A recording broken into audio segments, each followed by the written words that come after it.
Ako si Makmak, bagong seaman. At ito ang unang kontrata ko sa barko.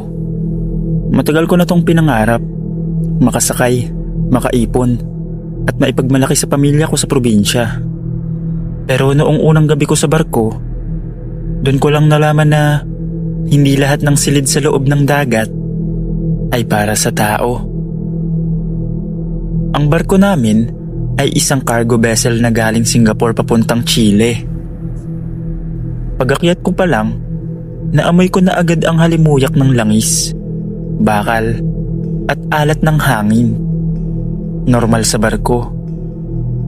Maayos ang mga kasama ko, puro veterano, kaya ako lang talaga ang greenhorn. Pagdating ng shipmate, binigyan ako ng susi sa aking magiging kabina. Doon ka sa ilalim ng deck, banda sa dulo ng hallway, malapit sa lumang storage, sabi niya. Tuwang-tuwa ako kasi may sarili akong kwarto. Medyo masikip, oo, pero may kama, maliit na mesa, at isang porthole na halos di mo mabuksan dahil kalawangin na. Pero sapat na para sa akin. Pagpasok ko, medyo malamig sa loob kahit wala namang aircon. Tinignan ko ang paligid. May lumang larawan ng barko na nakasabit sa dingding at may maliit na krusipilyo sa itaas ng kama. Akala ko galing sa dating nakatira ron. May amoy lang na parang pinaghalong asin at lumang kahoy.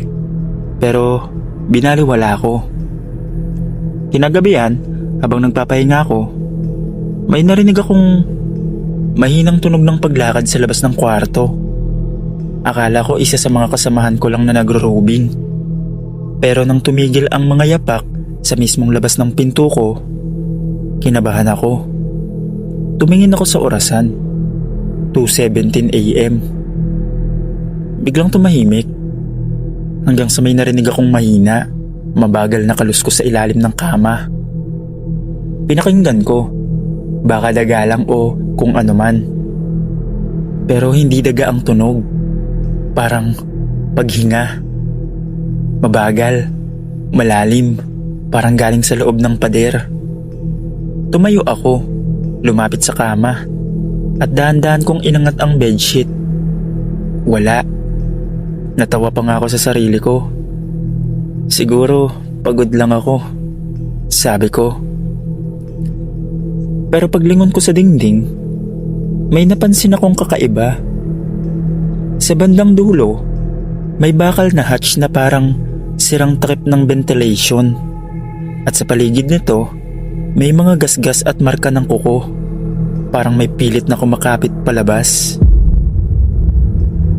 Kinabukasan, tinanong ko si Boson kung sino ang huling tumira sa kwartong yun.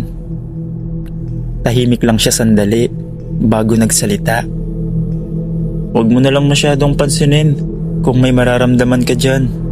Basta huwag kang lalabas pag madaling araw.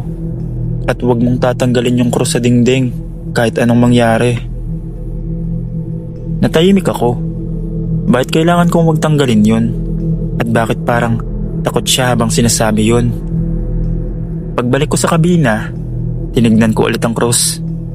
Napansin kong may maliit na talsik ng kalawang o dugo sa likod nito. At sa mismong likod ng dingding, may mahinang kalabog. Parang may kumakatok mula sa kabilang side. Kinabukasan, parang normal lang lahat. Pero mula ng gabing yun, hindi na ako mapakali sa kabina ko. Tuwing gabi, eksaktong 2:00, naririnig ko na naman yung paghinga sa ilalim ng kama. Mabagal at malalim. Minsan, may kasunod na mahinang boses. Parang bulong na hindi ko maintindihan. Isang gabi, habang nag-aayos ako ng uniform, biglang umilaw at namatay ang ilaw sa kisame. Pagbukas ulit, napansin kong nakasabit na ng pabaliktad ang krus sa dingding. Nanindig ang balahibo ko. Agad kong ibinalik sa dati. Pero habang hinahawakan ko yung krus, naramdaman kong mainit ang metal. parang bagong galing sa apoy. Tapos mula sa ilalim ng kama, may kumalabog. Sabay may amoy ng nabubulok na isda at langis. Nang silipin ko, wala. Pero ang sahig, basa, parang may tumutulong tubig. Bigla ko narinig ang mahinang tunog ng kalansing ng kadena. Tapos kumalabog ulit yung hatch sa sulok ng pader. Nilapitan ko, dahan-dahan. Habang inilalapit ko ang ilaw, may narinig akong pagkaskas ng kuko sa bakal at isang tinig na halos hindi boses tao. Mainit pa rito. Mainit pa rin. Doon na ako umatras. Sinubukan kong tumakbo palabas. Pero paghawa ko sa pinto, hindi bumubukas. Nilakasan ko. Sinipa ko. Pero parang may humahawak sa kabila. Maya-maya, may mabigat na akbang mula sa ilalim ng kama, papunta sa akin. Napaatras ako hanggang sa sulok. Nang tumigil ang mga yapak, nakita ko sa ilalim ng liwanag ng flashlight, may paa, basang-basa, may kalawang at may marka ng kadena sa bukong-bukong. Unti-unting lumalabas ang isang anino, dahan-dahan, hanggang sa makita ko ang kalahating katawan ng lalaki na may balat na namumutla, puno ng sugat at langis, at ang muka, walang mata, puro butas lang. Ngumisi siya, sabay lumapit sa akin ng paunti-unti. Habang naglalakad siya, pumapatak ang tubig mula sa katawan niya, at sa bawat patak, may tunog na parang nag-aapoy na langis. Sinigawan ko siya. Anong kailangan mo? Ngunit sumagot siya ng paos. Yung kabina, akin to. Pagkasabi niya nun, nagsindi mag-isa ang lahat ng ilaw sa kwarto. Sabay umalingaw-ngaw ang tunog ng alarm sa hallway. Bumukas bigla ang pinto at nakita ako ni Boson. Halos walang kulay ang mukha ko. Pagpasok niya, wala na ang nilalang. Pero basa ang sahig at nakabukas ang hatch na dati ay kalawangin at sarado. Pagkatapos ng insidenteng yon, dinala ako ng kapitan sa bridge. Habang nanginginig pa rin ako, tinanong ko kung anong kwento sa kabina ko. Sabi ni Boson, yung kwartong yan, dati tirahan ng isang oiler.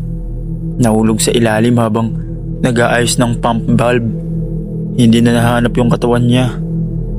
Hanggang isang araw, bumalik yung amoy ng langis sa loob ng kabina. Kaya simula nun, di na tinirahan ng kahit sino. Hindi ko maintindihan. Kasi alam naman pala nilang may ganong background yung kabina na yun. Pero ayun pa rin ang binigay sa akin. Hindi ko alam, siguro dahil bago pa lang ako. Pero matapos yun, nilipat na ako ng kabina at naging maayos naman na ang pagtatrabaho ko sa barkong yun. Hanggang dito na lang po, Sir Dave. Salamat sa pagbasa ng kwento kong mapili. More power sa PNT Stories.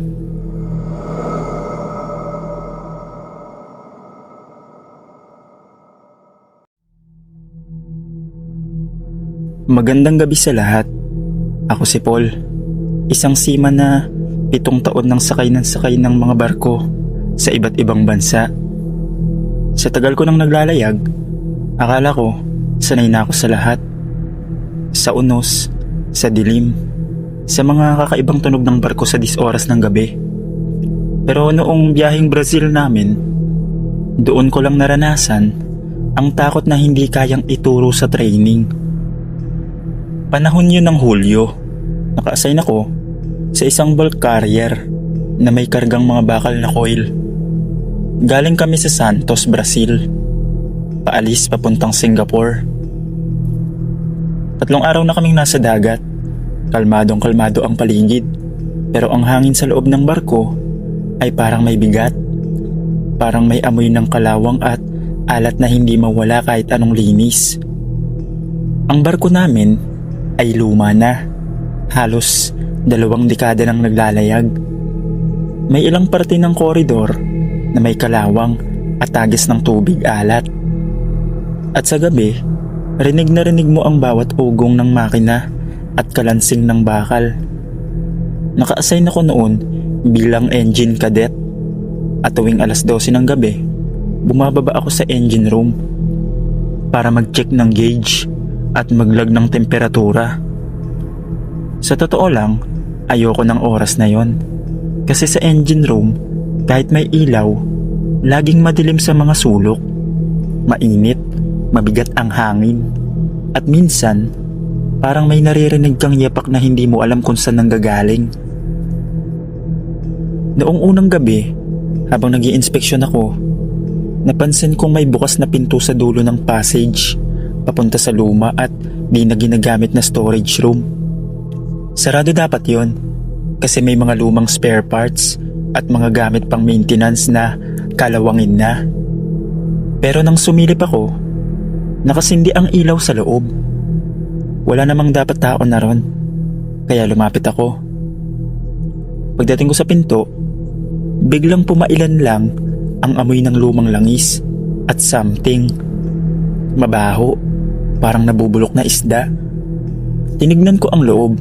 May mga kahon, mga drum ng langis, mga sirang tools. Pero wala akong nakita.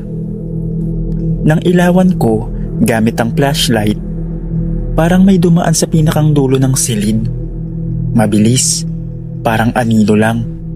Pero malinaw kong nakita ang hugis tao. "Boson, sir?" Tawag ko. Pero walang sumagot. Nang lapitan ko, narinig kong parang may mahina, kaluskos ng bakal sa sahig. Tapos biglang bumukas ng bahagya ang isang lumang locker. Tinapat ko ang ilaw. Wala. Pero sa gilid ng frame ng pinto, may marka ng kamay. Maitim, parang grasa, pero basa. Kinilabutan ako.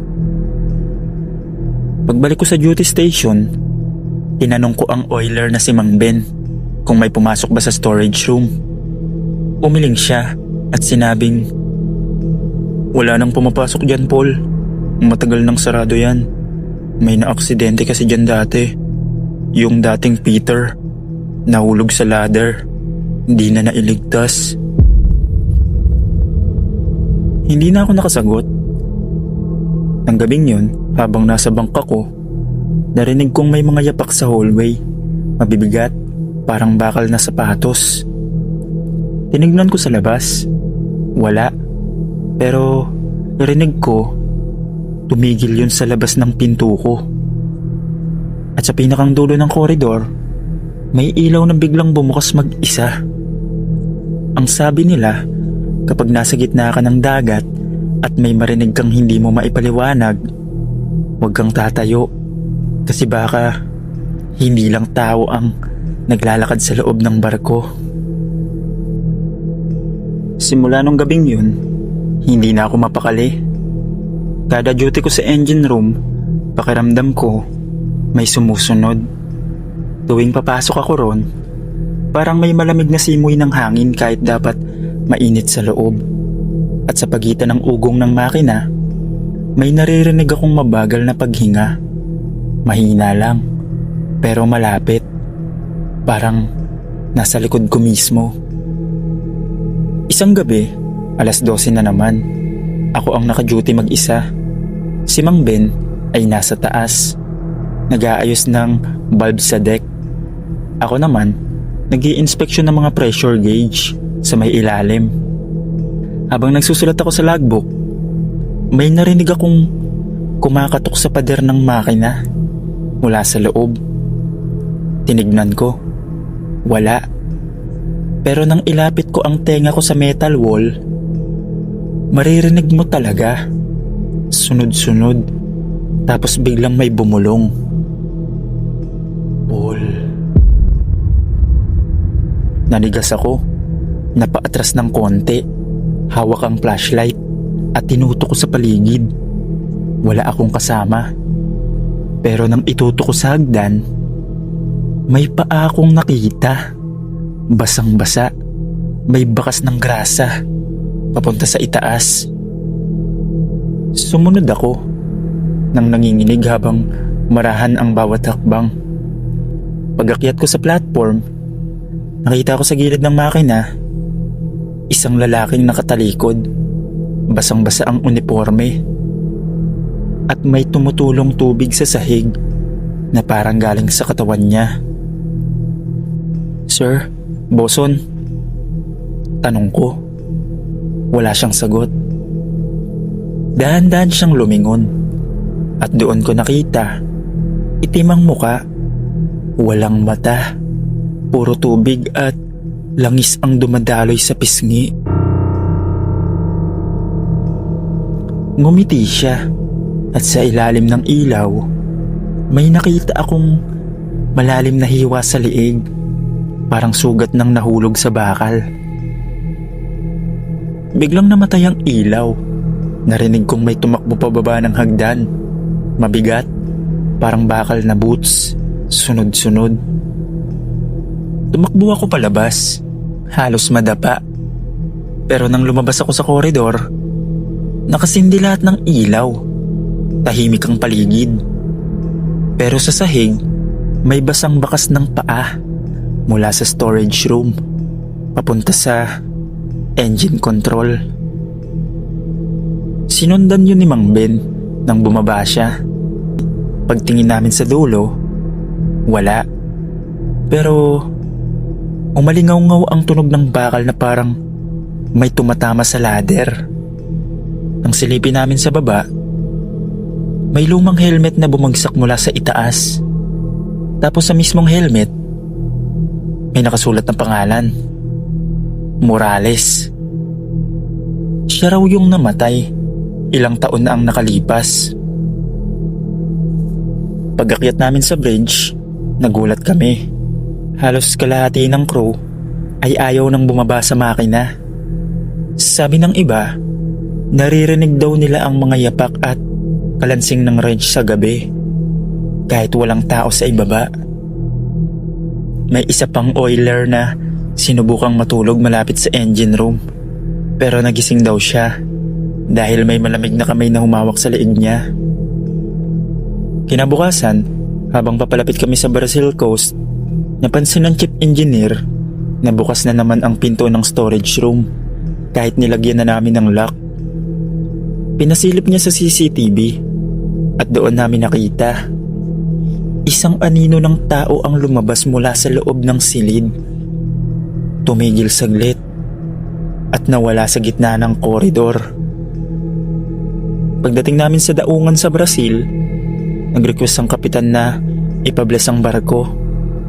Dumating ang isang pare at habang binabasbasan niya ang paligid, bigla raw nagpatay sindi ang mga ilaw sa engine room. Natahimik ang lahat. Mula nun, tuwing nakakarating kami sa Brazil, laging may nagtitirik ng kandila sa storage room. Hanggang dito na lang po, Sir Dave. Salamat.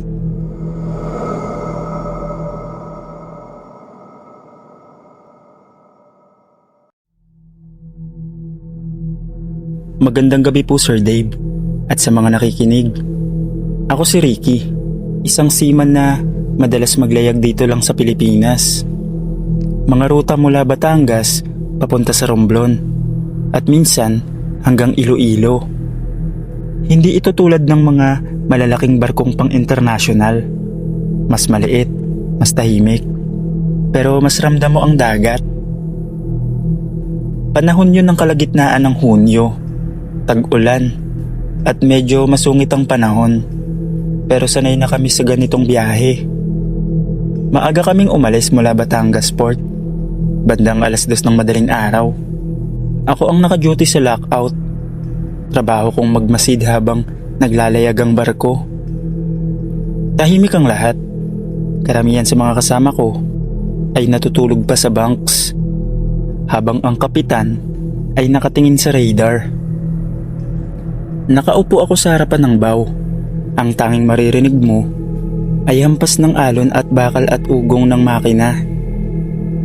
Pero habang papalapit kami sa kalagitnaan ng laot, may kakaibang liwanag akong napansin sa di kalayuan. Isang kumikislap na ginto sa ibabaw ng tubig. Akala ko nung una ay ilaw ng ibang barko. Pero kakaiba ang kulay. Hindi puti, hindi dilaw. Ginto, parang liwanag ng araw. Kahit madaling araw pa lang. Tinawagan ko yung kasama kong si Boyet na nasa deck din. Pero nang ituro ko, wala siyang makita. Wala naman, Rick. Baka ilaw lang yan ng alon o refleksyon. Pero sigurado ako sa nakita ko, kaya hindi ko tinigilan. Kinuha ko yung binoculars at doon ko mas malinaw na nakita. Isang barkong kulay ginto, kumikislap sa bawat hampas ng alon. Hindi ko maipaliwanag kung paano, pero malinaw ang hugis. May mga layag na parang yari sa liwanag at katawan na kumikintab sa dilim. Parang lumulutang lang, walang tunog ng makina. Habang tinitignan ko, napansin kong sumasabay ito sa direksyon ng barko namin. Kung saan kami pumipihit, doon din siya lumiliko. Pero nasa layong mga 300 metro lang. Parang hinahabol, pero walang galaw ng tubig sa paligid nito. Lumapit ako sa kapitan. Tinuro ko sa kanya gamit ang binoculars. Pero nang siya na ang tumingin, wala raw siyang nakikita. Ang radar namin, malinaw, walang ibang vessel sa paligid. Siguro pagod ka lang, Rick, sabi ng kapitan, sabay tapik sa balikat ko. Pero habang tumatagal, mas lumalakas ang kutob ko. Pagbalik ko sa harap ng bow, naroon ulit ang gintong liwanag. Mas malapit na. At sa sandaling yun, nang tumama ang alon sa gilid ng barko namin, narinig ko ang tunog ng kampana. Parang may nag-a-announce ng pagdating ng isang barko.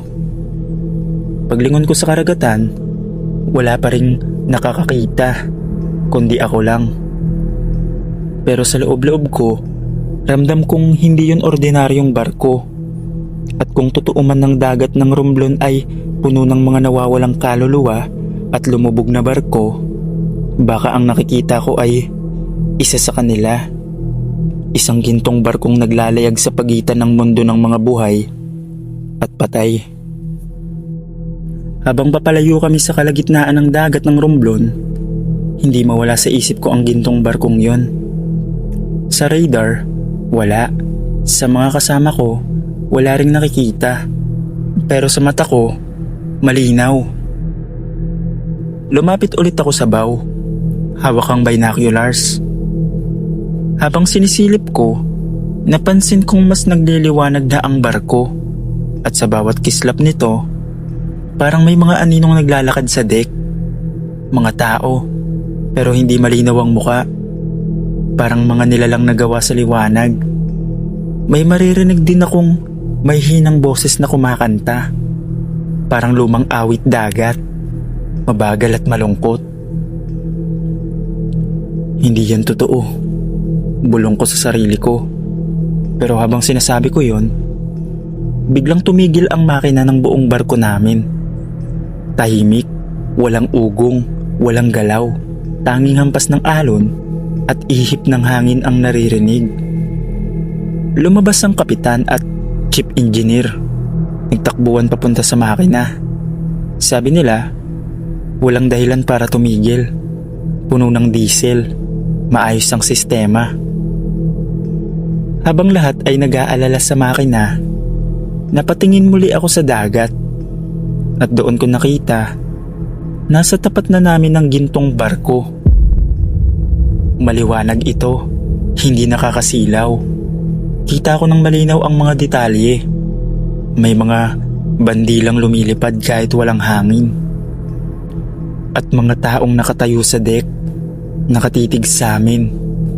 Lahat sila ay nakasuot ng uniforme ng lumang marino. May sombrero, may puting kwelyo, at ilan ay may hawak pa na lampara. Pero ang pinakang nakakatakot, wala silang mga mata. Isa sa kanila ang lumapit sa gilid ng barko nila.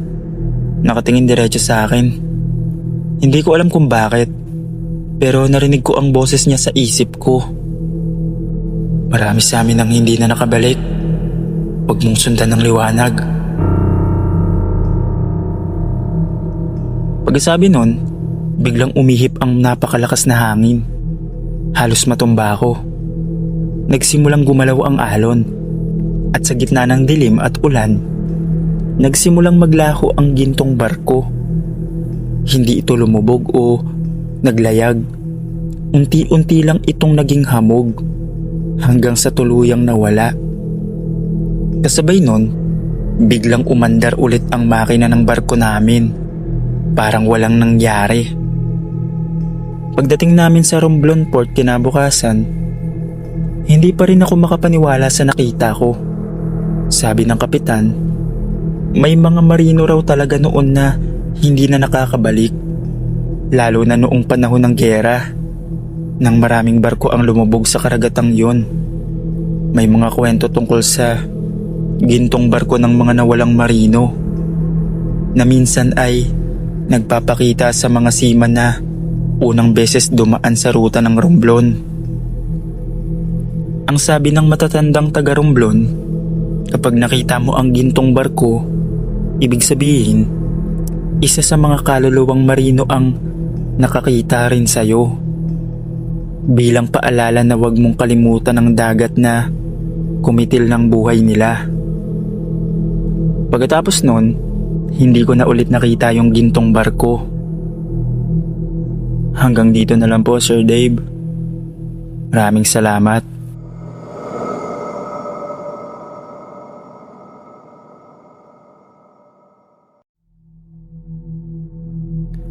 Magandang gabi sa lahat ng nakikinig. Ako si Chris, isang seaman na halos 10 taon nang naglalayag sa iba't ibang parte ng mundo. Hindi ako madalas maniwala sa mga kababalaghan. Sanay na ako sa dilim, sa dagat, sa unos. Pero may isang gabi sa karagatan ng Indian Ocean, isang karanasang hindi ko malilimutan habang buhay. Buwan ng Hulyo noon, kalagitnaan ng biyahe namin papuntang Africa. Malalim na ang gabi, mga bandang 2:30 AM, at ako lang ang naka-duty sa bridge. Tahimik ang paligid, tanging hampas ng alon at ugong ng makina ang maririnig. Ang dagat ay parang salamin, madilim, kalmado, pero kakaiba ang pakiramdam. Parang may mga matang nakamasid mula sa kailaliman. Habang tinitignan ko ang radar, napansin kong may maliit na signal sa kanan ng barko. Parang gumagalaw. Akala ko debris lang o sea creature. Pero nang silipin ko sa binoculars, may nakita akong liwanag sa ilalim ng tubig. Paikot-ikot, parang kumikislap na asul. Tinawagan ko ang kasama kong si Mateo. Pero nang dumating siya, nawala na ang liwanag. "Chris, baka pagod ka lang," sabi niya, kaya pinabayaan ko na lang. Pero ilang minuto pa lang, narinig namin ng malalim na kaluskos mula sa labas. Parang may kumakapit sa gilid ng barko. Lumabas ako sa deck, dala ang flashlight. Malamig ang hangin, at ang alon ay biglang lumakas. Habang naglalakad ako, naramdaman kong parang may sumasabay sa barko sa ilalim ng tubig. Ang mga alon ay gumagalaw ng pabaliktad, paikot, parang may umiikot na anino sa ilalim namin. Itinutok ko ang ilaw sa dagat, at doon ko siya nakita. Isang nilalang na may katawang tao, pero ang balat ay parang sa isda, kumikintab sa ilalim ng buwan. Ang mata niya ay kulay itim, walang puti. At ang ngiti niya, napakalaki. May ngipin siyang parang pating. Ang buhok niya ay mahaba, basang-basa. Syokoy. Lumutang siya paangat, nakatingin diretso sa akin. Para siyang nangaakit, kumakaway, pero may dugo sa kamay. Biglang kumalabog ang ilalim ng barko at naramdaman naming umalog ito. Ang iba sa crew ay nagsitakbuhan, nagsisigawan. May isa pang seaman ang nakarinig ng boses mula sa dagat. Isang malalim na boses na parang humihingi ng tulong. Biglang bumuhos ang ulan. Umalo ng malaki ang dagat. Ang radar ay nagloko at lahat ng ilaw sa deck ay nagsimula ng mamatay, isa-isa. Ang tanging naririnig namin ay yung malakas na hampas ng alon sa buntot ng hull ng barko. Pagtingin ko ulit sa dagat, kalmado na. Kinabukasan, parang wala nangyari. Maliwanag na ulit ang langit. Pero may isang engineer na hindi na bumangon mula sa kama. Nilagnat siya at nagsisigaw buong gabi. Sinasabing may mata raw sa ilalim ng dagat na nakatingin sa kanya. Pagdating namin sa port, nagsagawa ng inspection sa hull. Ang mga diver na bumaba ay umakyat agad matapos ang ilang minuto. Putlang-putla, nanginginig. Isa lang ang nasabi nila. May mga malalim na gasgas sa ilalim ng barko, pero hindi gawa ng makina o coral. Parang mga kuko. Simula nun, tuwing lalayag ako, laging may kaba tuwing madilim ang dagat kasi alam kong hindi lang tayo ang nasa ibabaw ng tubig. May mga nilalang sa ilalim, tahimik, pero nagmamasid. Hanggang dito na lang po, Sir Dave. Maraming salamat.